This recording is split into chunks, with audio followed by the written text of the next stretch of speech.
Hi, welcome back to the Japanese garden. It's sort of mid-May-ish. The shade garden's doing very well. We've got more cover up the top now, and the neighbours' trees, I'm trying not to fall over, neighbours' trees are starting to grow.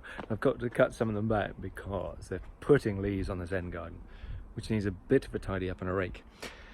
The garden's looking great. I'm really pleased. You can see it's very green and bits of pink and things. The chamomile, in case people are wondering, is kind of recovering. It dies back terribly over winter because it gets very cold and very wet. So you get these huge patches. So I have to take cuttings and then transplant them. So there's some cuttings up here.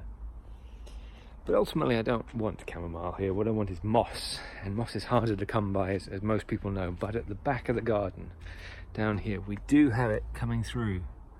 This all used to be chamomile through here.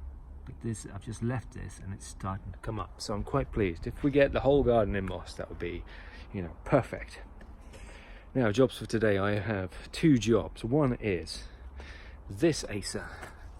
And Jake planted this one and it has gone bonkers. This one's called Orange Dream and it's underneath the main one. And the main one, I've tried hard to prune it so it's platforming now. Hopefully you can start to see that. You can see it's like this. It was all bushy like this one, but now this one is drawing focus away from that one. So I want this one to stay on the mound, and the smaller one got the perfect corner for it. I've got a problem corner, which is this. I had a willow in here originally.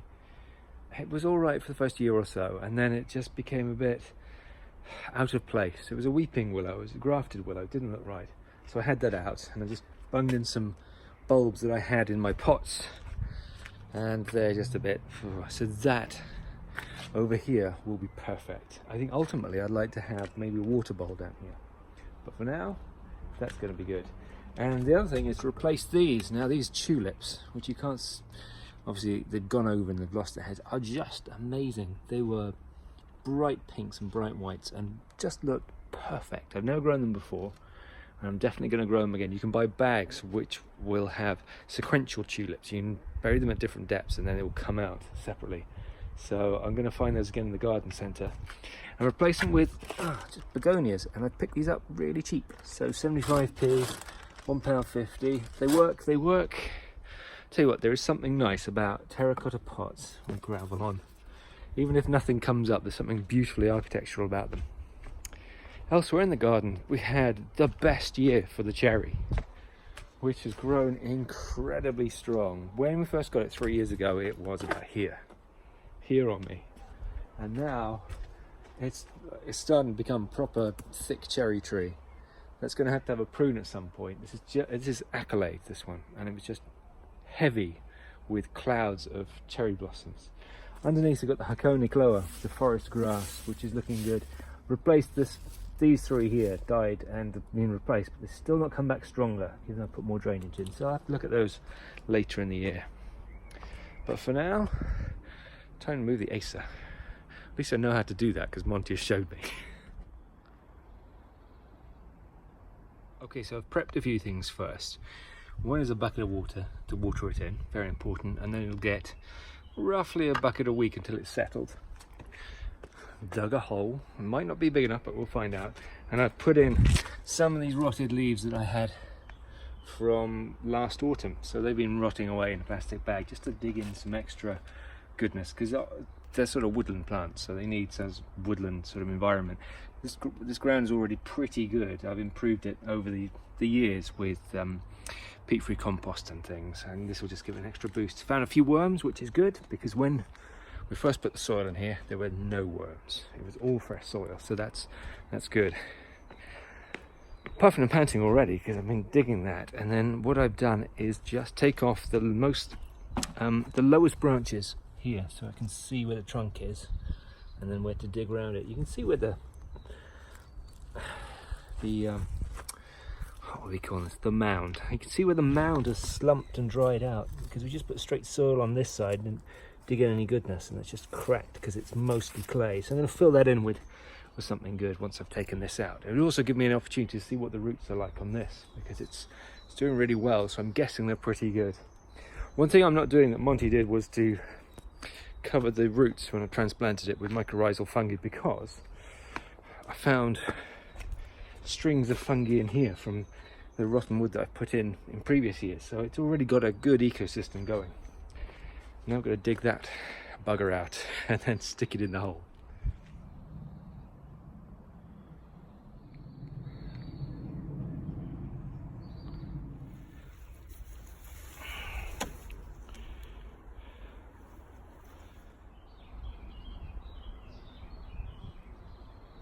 It's in. Now, I haven't shown you what happened in between because it had to happen really quickly.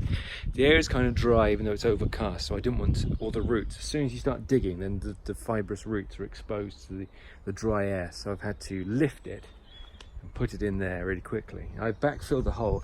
It was amazing. It was like almost solid, this soil, this mineralized soil. So I dug in some grit. Oops, dropped the phone. Dug in some grit, some compost, and then a bit of bark I had left over just to keep it wet, and poured a couple of buckets of water in, because obviously scooping this out, this is now exposed to the sun, so I don't want this acer to suffer as a result. So that's nice and moist and wet and better soil than it was. So over here, after digging the hole and then raising it up a bit so that the acer wasn't stuck in like a bowl, a sump, which will get all wet and soggy, I raised it up a bit and then made a little moat and then firmed it in, and then 2 buckets of water, and then once that's soaked in, the mulch goes on around the top. Now I've had to cut 2 main roots that were over there, big tap roots, they've gone right down. So what I've got to do now is trim back this foliage, because it has a depleted root system and it's just settling in, so it needs to get rid of some of this because it's going to be hot and sunny and it's going to just take all the moisture out of this. So this needs trimming back anyway, so we're going to see what that looks like when I get my little secateurs out. Quite a drastic haircut.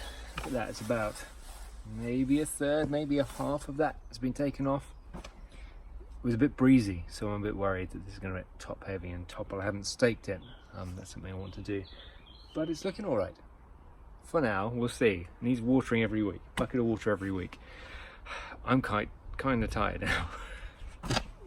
Getting it out of there was a lot more work than I'd bargained for, and it had already been at the allotment this morning, so I am going to do these some other day. But at least I can sit down, have a cup of tea and admire my work. It's so much better now without the acer behind it, because that was detracting from this was detracting from that. So now it's a bit more structural, leave it alone, frames the lantern and the bench quite nicely.